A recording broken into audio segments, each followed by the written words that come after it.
What if the books you're about to read could change how we think about humanity, technology, and the very fabric of storytelling itself? This autumn's literary lineup is nothing short of revolutionary, with big names, bold ideas, and a few surprises that will leave you questioning everything. From a Nobel laureate's haunting new novel to a memoir that challenges the legacy of a literary legend. Here's your guide to the must-reads that will dominate coffee tables and conversations this fall. Fiction, where time, love, and the apocalypse collide. Sarah Hall's Helm, Faber, isn't just a novel. It's a 20-year odyssey through time.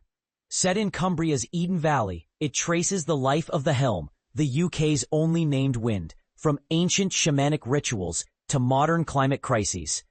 Think of it as a climate allegory wrapped in myth, with Victorian meteorologists and modern-day pilots navigating the same tempests of change. R.F. Kuang's Catabasis Harper Voyager plunges readers into a hellish academic quest. Two Cambridge grad students dive into the underworld of analytic magic to retrieve their professor's soul. But here's where it gets controversial.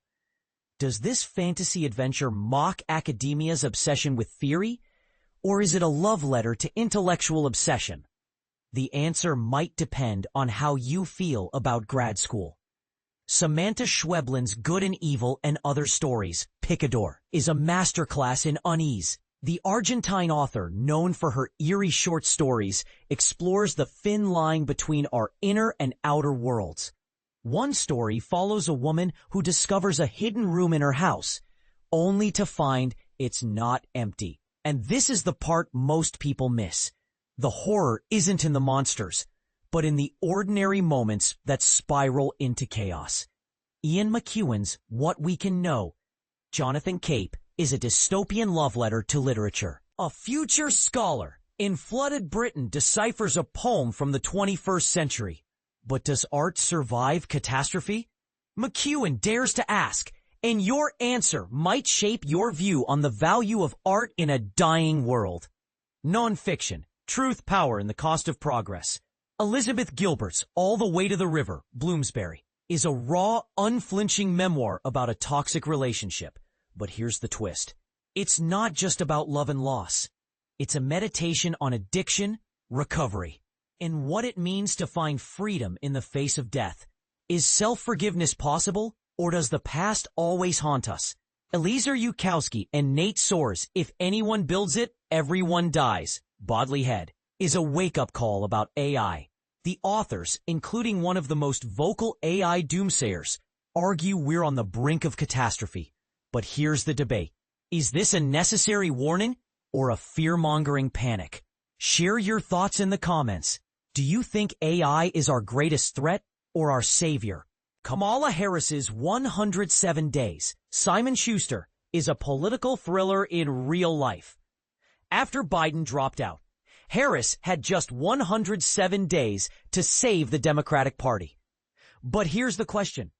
Was the campaign doomed from the start, or did Harris's efforts matter in the long run? The book doesn't answer. It just leaves you wondering. Crime memoir, Secrets, Scandals, and the Lives We Leave Behind. Dan Brown's The Secret of Secrets, Bantam, is his first novel in 8 years. Back with Robert Langdon, it's a globe-hopping conspiracy about ancient symbols. But here's the controversy. Is Brown still relevant? Or is this a nostalgic throwback to his Da Vinci Code heyday? Let us know in the comments. In memoirs, Jeanette Winterson's One Aladdin, Two Lamps, Jonathan Cape, reimagines the 1001 Nights as a meditation on storytelling. Scheherazade's tales become a metaphor for how we survive by spinning narratives. And this is the part most people miss. Winterson isn't just celebrating stories. She's warning us about the dangers of letting them control our lives. Malala Yousafzai's Finding My Way, WN, is a rare look at life after becoming a global icon. But here's the question. Does fame truly empower, or does it isolate? Malala's journey from Nobel laureate to a woman redefining her identity might just change how you view heroism. The final question, who will you read? This autumn's books aren't just stories. They're debates, warnings, and invitations to rethink your world. Whether you're drawn to Margaret Atwood's Memoir or Thomas Pynchon's latest enigma, one thing's for sure. These pages will challenge you. So pick a book, dive in, and let the conversations begin. What do you think? Are we on the brink of a literary revolution, or is this just another season of hype?